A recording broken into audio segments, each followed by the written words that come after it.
Morning friends, welcome back to my channel. ನಾನಿವತ್ತು ನಿಮಗೆ ಒಂದು ಹೆಲ್ತಿ ಜ್ಯೂಸ್ನ ಇಂಟ್ರೊಡ್ಯೂಸ್ ಮಾಡಿಸ್ತಾ ಇದ್ದೀನಿ. ಬನ್ನಿ ಯಾವ ಥರ ಮಾಡೋದಂತ ನೋಡೋಣ. ನೋಡಿ, ಒಂದೇ ಒಂದು ನಾಟಿ ಟೊಮೊಟೊ ತೊಗೊಂಡಿದ್ದೀನಿ, ಮತ್ತು ಸ್ವಲ್ಪ ಕ್ಯಾರೆಟು, ಇದು ಬೆಟ್ಟದ ನೆಲ್ಲಿಕಾಯಿ ಒಂದೆರಡು ತೊಗೊಂಡಿದ್ದೀನಿ, ಮತ್ತು ಒಂದು ಬೀಟ್ರೂಟು, ಒಂದು ಆಪಿಲ್, ಇದೆಲ್ಲ ಹಾಕಿ ಈಗ ನಾನು ಒಂದು ಜ್ಯೂಸ್ ಮಾಡ್ತಾಯಿದ್ದೀನಿ. ಟೊಮೊಟೊನ ಈ ಥರ ಕಟ್ ಮಾಡಿ ಚಿಕ್ಕ ಚಿಕ್ಕದಾಗ ಹಾಕ್ಕೊತಾ ಇದ್ದೀನಿ. ಇದು ನಾಟಿ ಟೊಮೊಟೊ ತೊಗೊಳ್ಳೋದ್ರಿಂದ ನಮಗೆ ತುಂಬಾ ಒಳ್ಳೆಯದು ಆರೋಗ್ಯಕ್ಕೆ, ಸ್ಕಿನ್ಗೂ ಅಷ್ಟೇ ಈ ಟೊಮೊಟೊ ತುಂಬ ಒಳ್ಳೆಯದು. ಒಂದು ಹಾಕ್ಕೋಬೋದು, ಬೇಕಾದರೆ ಎರಡು ಹಾಕ್ಕೋಬೋದು. ನಾನು ಇವತ್ತು ಒಂದೇ ಹಾಕಿದ್ದೀನಿ. ಅದ್ರ ಜೊತೆಗೇ ಬೀಟ್ರೂಟು ಮತ್ತು ಆ್ಯಪಲ್ಲು ಮತ್ತು ಕ್ಯಾರೆಟು ಮತ್ತು ಇದು ಬೆಟ್ಟದ ನೆಲ್ಲಿಕಾಯಿ.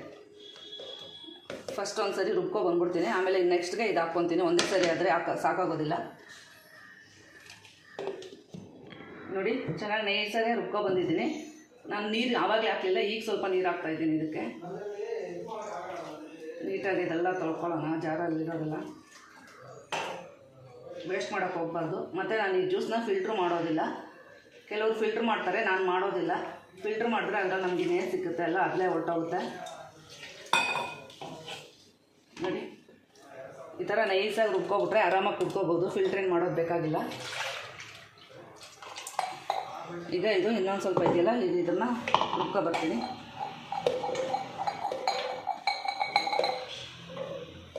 ಯಾರಿಗಾದ್ರೂ ಮೈಯಲ್ಲಿ ರಕ್ತ ಕಡಿಮೆ ಇರೋರಿಗೆ ಈ ಥರ ಮಾಡಿಕೊಡಿ. ಒಂದೇ ವಾರದಲ್ಲಿ ರಿಸಲ್ಟ್ ಗೊತ್ತಾಗುತ್ತೆ ನಿಮಗೇನೆ, ಅಷ್ಟು ಚೆನ್ನಾಗಿ ಜ್ಯೂಸ್ ವರ್ಕ್ ಆಗುತ್ತೆ. ಬನ್ನಿ, ಇದನ್ನು ರುಬ್ಕೊಬರ್ತೀನಿ ನುಣ್ಣಗೆ. ನೋಡಿ, ನಾನು ಇದನ್ನು ನುಣ್ಣಗೆ ರುಬ್ಕೊಬಂದಿದ್ದೀನಿ. ನಾನು ಇದರಲ್ಲಿ ಸೌತೆಕಾಯಿ ಹಾಕ್ತೀನಿ, ಆದರೆ ಇವತ್ತು ಸೌತೆಕಾಯಿ ಇಲ್ಲ ಮನೆಯಲ್ಲಿ, ಅದಕ್ಕೆ ಹಾಕಲಿಲ್ಲ. ಈಗ ಇದಕ್ಕೆ ನಾನು ಒಂದೇ ಒಂದು ನಿಂಬೆಹಣ್ಣನ್ನು ಕಟ್ ಮಾಡಿ ಹಿಂಡ್ತಾ ಇದ್ದೀನಿ. ಬೀಜ ಬೇಕಾಗಿಲ್ಲ.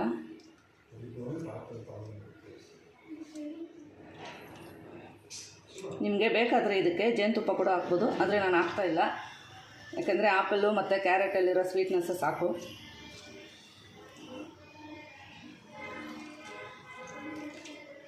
ಈ ಥರ ಎಲ್ಲ ಹಸಿ ತರಕಾರಿಗಳು ಮತ್ತು ಫ್ರೂಟ್ಸ್ ಎಲ್ಲ ಹಾಕಿ ಜ್ಯೂಸ್ ಮಾಡಿಕೊಡಿ, ಮಕ್ಕಳಿಗೆ ತುಂಬಾ ಒಳ್ಳೆಯದು.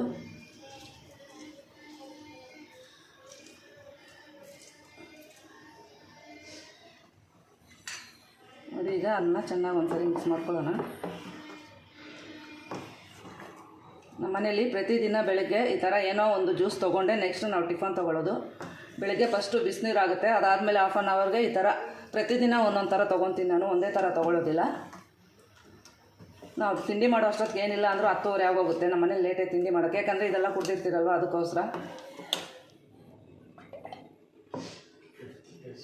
ನೋಡಿ, ಚೆನ್ನಾಗಿ ನುಣ್ಣಗಾಗಿ ಹೋಗಿದೆ. ಇದನ್ನು ಫಿಲ್ಟ್ರ್ ಮಾಡಿದ್ರು ನಾನು ಅಷ್ಟೊಂದು ಚೆನ್ನಾಗಿರಲ್ಲ. ಫಿಲ್ಟ್ರ್ ಮಾಡೋಕ್ಕೂ ಹೋಗಬಾರ್ದು. ಕೆಲವರು ಫಿಲ್ಟ್ರ್ ಮಾಡಿಬಿಟ್ಟು ಬೇರೆ ಇದೆಲ್ಲ ತೆಗೆದುಬಿಟ್ಟು ಕುಡಿತಾರೆ. ಆ ಥರ ಕುಡಿಯೋದ್ರಿಂದ ಅಷ್ಟೊಂದು ನಮಗೆ ಬೆನಿಫಿಟ್ ಸಿಗೋದಿಲ್ಲ. ಜ್ಯೂಸು ನೋಡೋಕೆ ಎಷ್ಟು ಕಲರ್ಫುಲ್ ಆಗಿದೆಯೋ ಆರೋಗ್ಯನೂ ಅಷ್ಟೇ ಕಲರ್ಫುಲ್ ಆಗಿರುತ್ತೆ. ಮತ್ತು ಸ್ಕಿನ್ನು ಈ ಥರ ತೊಗೊಳ್ಳೋದ್ರಿಂದ ಸ್ಕಿನ್ನು ಗ್ಲೋ ಬರುತ್ತೆ. ನ್ಯಾಚುರಲ್ಲಾಗಿ ನಾವು ಪ್ರತಿದಿನವೂ ಸ್ಕಿನ್ನನ್ನು ಗ್ಲೋಯಿಂಗಾಗಿ ಇಟ್ಕೋಬೋದು, ಅಷ್ಟು ಚೆನ್ನಾಗಿ ವರ್ಕ್ ಆಗುತ್ತೆ ಈ ಜ್ಯೂಸು. ನಾನೀಗ ಈ ಜ್ಯೂಸೆಲ್ಲ ಕುಡಿದ್ಬಿಟ್ಟು ತಿಂಡಿಗೆ ರೆಡಿ ಮಾಡ್ಕೊತೀನಿ, ಮತ್ತೆ ಕಂಟಿನ್ಯೂ ಮಾಡ್ತೀನಿ ವೀಡಿಯೋನ. ನೋಡಿ, ಜ್ಯೂಸೆಲ್ಲ ಕುಡಿದು ಈಗ ನಾನು ಒಂದು 3/4 ಅವರ್ ಆಗಿದೆ. ಈಗ ಎಲ್ಲರಿಗೂ ನಾನು ದೋಸೆ ಹಾಕ್ಕೊಡೋಣ ಅಂತ ಬಂದಿದ್ದೀನಿ. ಇವತ್ತು ದೋಸೆಗೆ ನಾನು ಕೊತ್ತಂಬರಿ ಸೊಪ್ಪಿತ್ತು, ನಾಟಿ ಕೊತ್ತಂಬರಿ ಸೊಪ್ಪು, ಅದು ಹಾಕಿ ಒಂದು ಅರ್ಧ ಕಟ್ಟಾಗ ಅಷ್ಟು ಹಾಕಿ ಚಟ್ನಿ ಮಾಡಿದ್ದೀನಿ. ತುಂಬಾ ಚೆನ್ನಾಗಿರುತ್ತೆ. ಮತ್ತು ಕೊತ್ತಂಬರಿ ಸೊಪ್ಪು ತಿನ್ನೋದ್ರಿಂದ ಆರೋಗ್ಯಕ್ಕೆ ಒಳ್ಳೆಯದು. ಆವಾಗವಾಗ ನಾನು ಈ ಥರ ಪುದೀನ ಕೊತ್ತಂಬರಿ ಸೊಪ್ಪು ಎಲ್ಲ ಚಟ್ನಿ ಮಾಡ್ತಾಯಿರ್ತೀನಿ. ಈಗ ತಿಂಡಿ ಎಲ್ಲ ಮುಗಿಸ್ಕೊಂಡು ನನಗೆ ಬಟ್ಟೆ ಒಗೆಯೋ ಕೆಲಸ ಇದೆ ಇವತ್ತು. ಅದೆಲ್ಲ ಒಗೆದ್ಬಿಟ್ಟು ಇನ್ನು ದೇವ್ರ ಸಾಮಾನೆಲ್ಲ ಕ್ಲೀನ್ ಮಾಡಬೇಕು. ಈಗ ತಿಂಡಿ ಮುಗಿಸ್ಕೊಂಡು ಮತ್ತೆ ಅಡುಗೆಗೆ ರೆಡಿ ಮಾಡ್ಕೊಬೇಕು. ಫ್ರೆಂಡ್ಸ್, ನೋಡಿ, ಈಗ ತಿಂಡಿ ಎಲ್ಲ ಮುಗಿಸ್ಕೊಂಡು ಸ್ವಲ್ಪ ಬಟ್ಟೆಗಳಿತ್ತು, ಅದೆಲ್ಲ ಒಗೆದ್ಬಿಟ್ಟು ಮಿಷಿನ್ಗೆ ಹಾಕ್ಬಿಟ್ಟು ಬಂದಿದ್ದೀನಿ. ಈಗ ಮೊಳಕೆ ಕಾಳುಗಳಿತ್ತು, ಸರಿ ಇದನ್ನೇ ಹಾಕ್ಬಿಟ್ಟು ಬಸ್ಸಾರು ಮಾಡೋಣ ಅಂತ ಮಾಡ್ತಾಯಿದ್ದೀನಿ. ಹುಳ್ಳಿಕಾಳು ಮತ್ತು ಹೆಸ್ರುಕಾಳು ಕಡಲೆಕಾಳೆಲ್ಲ ನಾನು ಮೊಳಕೆ ಕಟ್ಟಿದ್ದೆ. ನೋಡಿ, ಕಾಳುಗಳು ಚೆನ್ನಾಗಿ ಬೆಂದಿದೆ. ಈಗ ಸೊಪ್ಪು ಹಾಕ್ತಾಯಿದ್ದೀನಿ. ಇದಕ್ಕೆ ಇದು ಚಿಲ್ಕಾವರಿ ಸೊಪ್ಪು ತೊಗೊಂಡಿದ್ದೆ, ಅದನ್ನೇ ಹಾಕಿ ಇವತ್ತು ಬಸ್ಸಾರು ಮಾಡೋಣ, ಮುದ್ದೆಗೆ ಚೆನ್ನಾಗಿರ್ತೈತೆ ಅಂತ ನೀಟಾಗೆಲ್ಲ ಕಟ್ ಮಾಡಿ ತೊಳೆದು ಇಟ್ಕೊಂಡಿದ್ದೀನಿ. ಈಗ ಇದನ್ನು ಇದಕ್ಕೆ ಸೇರಿಸ್ತಾಯಿದ್ದೀನಿ. ಚೆನ್ನಾಗಿರುತ್ತೆ ಈ ಥರ ಮೊಳಕೆ ಕಾಳಲ್ಲಿ ಬಸ್ಸಾರು ಮಾಡಿದ್ರೆ. ಮುದ್ದೆಗಂತೂ ನಮ್ಗೆ ತುಂಬ ಇಷ್ಟ ಈ ಸಾರು. ಇದೇ ನಿಮ್ಗೆ ಸೊಪ್ಪು ಒಂದು 2 ನಿಮಿಷಕ್ಕೆ ಬೆಂದೋಗುತ್ತೆ. ಎಳೆ ಸೊಪ್ಪು ತೊಗೊಂಡಿದ್ದೆ ನಾನು. ಒಂದು 2 ನಿಮಿಷ ನಾನೀಗ ತಟ್ಟೆ ಮುಚ್ಚಿ ಬಿಡ್ತಾಯಿದ್ದೀನಿ. ಈಗ ನಾನು ಇದನ್ನು ಆ ಕಡೆ ಇಟ್ಕೊಂಡು ಈ ಕಡೆ ಸ್ವಲ್ಪ ಈರುಳ್ಳಿನೂ ಮತ್ತು ಟೊಮೊಟೊ ಎಣ್ಣೆಯಲ್ಲಿ ಫ್ರೈ ಮಾಡ್ಕೊತಾ ಇದ್ದೀನಿ. ನೋಡಿ 2 ದಪ್ಪ ಈರುಳ್ಳಿ 1-2 ಟೊಮೊಟೊನ ಕಟ್ ಮಾಡಿ ಇಟ್ಕೊಂಡಿದ್ದೀನಿ. ಈಗ ಇದಕ್ಕೆ ಸ್ವಲ್ಪ ಎಣ್ಣೆ ಹಾಕ್ಬಿಟ್ಟು ನಾನು ಸ್ವಲ್ಪ ಚೆನ್ನಾಗಿ ಫ್ರೈ ಮಾಡ್ಕೊತಾ ಇದ್ದೀನಿ. ಈ ಥರ ಫ್ರೈ ಮಾಡೋದ್ರಿಂದ ಸಾಂಬಾರು ತುಂಬಾ ಚೆನ್ನಾಗಿರುತ್ತೆ. ಈಗ ಸ್ವಲ್ಪ ಚೆನ್ನಾಗೆಲ್ಲ ಹಸಿ ವಾಸನೆ ಹೋಗಬೇಕು. ನೋಡಿ ಈಗ ಟೊಮೊಟೊನು ಈರುಳ್ಳಿ ಚೆನ್ನಾಗಿ ಫ್ರೈ ಆಗಿದೆ. ಇಷ್ಟಾದರೆ ಸಾಕು. ಈಗ ನಾನು ಗ್ಯಾಸ್ ಆಫ್ ಮಾಡ್ಕೊತಾ ಇದ್ದೀನಿ. ನೋಡಿ ಈಗ ಸ್ವಲ್ಪ ಹುಣಸೆಹಣ್ಣು ಹಾಕ್ತಾಯಿದ್ದೀನಿ. ಎಷ್ಟು ಬೇಕೋ ಅಷ್ಟು ಹುಳಿಗೆ ಬಿಸಿಯಲ್ಲೇ ಹಾಕ್ತಾಯಿದ್ದೀನಿ. ಯಾಕೆಂದರೆ ಬಿಸಿಯಲ್ಲಿ ಹಾಕಿದ್ರೆ ಸ್ವಲ್ಪ ಮಿಕ್ಸಿಗೆ ಚೆನ್ನಾಗಿರುತ್ತಲ್ಲ ರುಬ್ಬಕ್ಕೆ. ಅದಕ್ಕೆ ಈಗ ಇದು ಚೆನ್ನಾಗಿ ಆರಾಕ್ಬಿಡೋಣ. ಅಷ್ಟೊತ್ತಿಗೆ ನಾನು ಸೊಪ್ಪು ಎಲ್ಲ ಬೆಂದಿದೆ, ಅದನ್ನು ಸಹ ಬಗ್ಗಿಸ್ಕೊತಾ ಇದ್ದೀನಿ. ಈಗ ಸೊಪ್ಪು ಕಾಳೆಲ್ಲ ಚೆನ್ನಾಗಿ ಬೆಂದಿದೆ. ನಾನು ಇದನ್ನು ಈಗ ಇದು ಬಟ್ಲಿಟ್ಕೊಂಡು ಸೋಸ್ಕೊತಾ ಇದ್ದೀನಿ.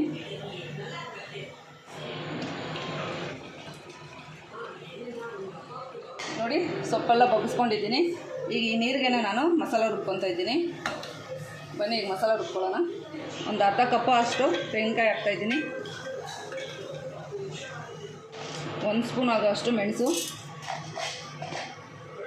ಮತ್ತು 1 ಸ್ಪೂನ್ ಆಗೋಷ್ಟು ಜೀರಿಗೆ,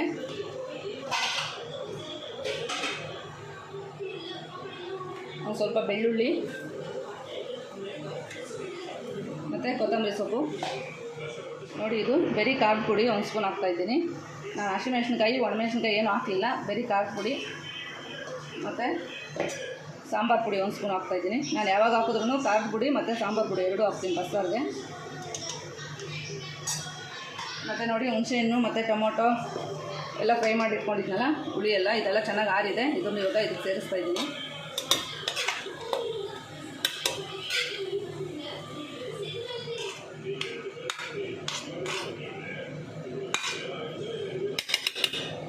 ಸ್ವಲ್ಪ ನೀರು ಹಾಕ್ಕೊಂಡು ಚೆನ್ನಾಗಿ ನೈಸಾಗಿ ರುಬ್ಕೊ ಬರ್ತೀನಿ ಇದನ್ನು. ನೋಡಿ ಮಸಾಲೆ ಚೆನ್ನಾಗಿ ನುಣ್ಣಗೆ ರುಬ್ಕೊ ಬಂದಿದ್ದೀನಿ.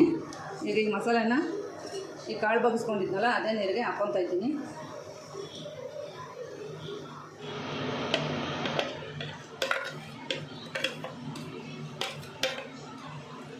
ಈ ಬಸ್ಸಾರು ತುಂಬಾ ಟೇಸ್ಟಾಗಿರುತ್ತೆ. ಇವತ್ತಿಗಿಂತ ನಾಳೆ ತಿಂದರೆ ಒಳ್ಳೆ ಮೀನು ಸಾರು ಥರ ಇರುತ್ತೆ. ಇದು ಅಷ್ಟು ಚೆನ್ನಾಗಿರುತ್ತೆ. ಬನ್ನಿ ಈಗ ಇದನ್ನು ಒಗ್ಗರಣೆ ಮಾಡ್ಕೊಳ್ಳೋಣ. ನೋಡಿ ಈಗ ಇದಕ್ಕೆ ಒಂದು ಒಗ್ಗರಣೆ ಮಾಡ್ತಾಯಿದ್ದೀನಿ. ಬೇಯಿಸ್ಕೊಂಡಿದ್ರಲ್ಲ ಅದೇ ಪಾತ್ರೆಯಲ್ಲೇ ಈಗ ಒಗ್ಗರಣೆ ಮಾಡ್ಕೊತಾ ಇದ್ದೀನಿ. ಸ್ವಲ್ಪ ಆಯಿಲ್ ಹಾಕ್ತಾಯಿದ್ದೀನಿ. ಅದಿದೆ ಸಾಸಿವೆ ಹಾಕ್ತಾಯಿದ್ದೀನಿ ಈಗ, ಮತ್ತು ಸ್ವಲ್ಪ ಕರಿಬೇವು. ಈಗ ಮಸಾಲೆ ಸೇರಿಸ್ತಾ ಇದ್ದೀನಿ.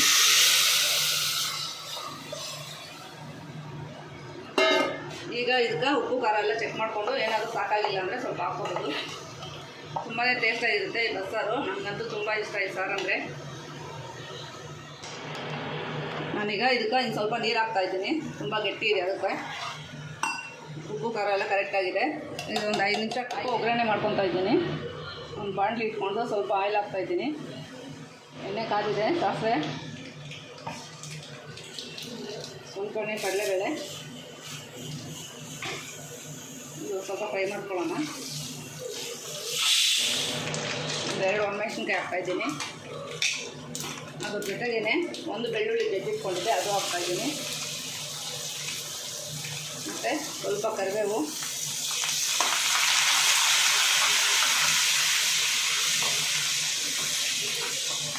ದಪ್ಪದು 1-2 ಈರುಳ್ಳಿ ಕಟ್ ಮಾಡಿ ಇಟ್ಕೊಂಡಿದ್ದೆ, ಅದು ಹಾಕ್ತಾಯಿದ್ದೀನಿ. ಈರುಳ್ಳಿ ಇದಕ್ಕೆ ಸ್ವಲ್ಪ ಜಾಸ್ತಿನೇ ಹಾಕ್ತೀನಿ, ಚೆನ್ನಾಗಿರುತ್ತೆ ಒಗ್ಗರಣೆಗೆ. ಇದೆಲ್ಲ ಸ್ವಲ್ಪ ಫ್ರೈ ಆಗಲಿ. ಇದಕ್ಕೆ ಈರುಳ್ಳಿಗೆ ಎಷ್ಟು ಬೇಕೋ ಅಷ್ಟೇ ಸ್ವಲ್ಪನೇ ಉಪ್ಪು ಹಾಕ್ತಾಯಿದ್ದೀನಿ. ಯಾಕಂದರೆ ಸೊಪ್ಪಿಗೆ ನಾವು ಆಲ್ರೆಡಿ ಉಪ್ಪು ಹಾಕಿದ್ದೀರಲ್ಲ ಅದಕ್ಕೆ. ಈರುಳ್ಳೆಲ್ಲ ಚೆನ್ನಾಗಿ ಫ್ರೈ ಮಾಡ್ಕೊಂಡಿದ್ದೀನಿ. ಈಗ ನಾವು ಸೊಪ್ಪು ಮತ್ತು ಕಾಳು ಬೇಯಿಸಿದ್ದೀನಲ್ಲ ಅದು ಸೇರಿಸ್ತಾ ಇದ್ದೀನಿ.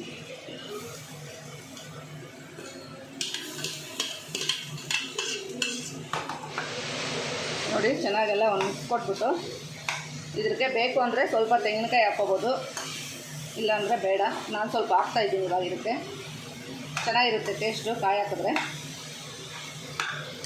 ಇದೊಂದು 2 ನಿಮಿಷ ಫ್ರೈ ಮಾಡ್ಕೊಳ್ಳೋಣ ಚೆನ್ನಾಗೆ. ನೋಡಿ ಪಲ್ಯ ರೆಡಿ ಆಯಿತು. ಈಗ ನಾನು ಇದಕ್ಕೆ ಸ್ವಲ್ಪ ಕಾಯಿ ತುರಿವಿಟ್ಕೊಂಡಿದ್ದೆ, ಇದನ್ನು ಹಾಕ್ಬಿಟ್ಟು ಒಂದು ಮಿಕ್ಸ್ ಕೊಟ್ಕೊಂಡು ಗ್ಯಾಸ್ ಆಫ್ ಮಾಡ್ಕೊಳ್ಳೋಣ ಸಾಕು. ಮುದ್ದೆಗಂತೂ ಒಳ್ಳೆ ಚೆನ್ನಾಗಿರುತ್ತೆ ಈ ಸಾಂಬಾರು. ನನಗಂತೂ ಈ ಸಾರು ಮಾಡಿಬಿಟ್ಟು 2 ದಿವಸ ನಾನು ಇದನ್ನೇ ತಿಂತೀನಿ, ಅಷ್ಟಿಷ್ಟ ನನಗೆ ಬಸ್ಸಾರು ಅಂದರೆ. ಸೊಪ್ಪಿನ ಪಲ್ಯ ರೆಡಿ ಆಯಿತು, ಸಾಕು, ಗ್ಯಾಸ್ ಆಫ್ ಮಾಡ್ತಾಯಿದ್ದೀನಿ. ಈಗ ಮುದ್ದೆನೂ ಬಸ್ಸಾರು ರೆಡಿಯಾಗಿದೆ. ಬನ್ನಿ ಈಗ ಸರ್ವ್ ಮಾಡೋಣ. ನೋಡಿ, ಈಗ ಮಧ್ಯಾಹ್ನ ಊಟಕ್ಕೆ ಒಂದು ಒಳ್ಳೆ ಊಟ ರೆಡಿಯಾಗಿದೆ. ಮೊಳಕೆ ಕಾಳಿನ ಬಸ್ಸಾರು ಜೊತೆಗೆ ಮುದ್ದೆ. ನೋಡಿ, ಒಳ್ಳೆ ಊಟ ರೆಡಿಯಾಗಿದೆ. ಓಕೆ ಫ್ರೆಂಡ್ಸ್, ಈ ವಿಡಿಯೋ ನಿಮ್ಗೆ ಇಷ್ಟ ಆಗಿದ್ರೆ ಲೈಕ್ ಮಾಡಿ, ಶೇರ್ ಮಾಡಿ, ಸಬ್ಸ್ಕ್ರೈಬ್ ಮಾಡಿ.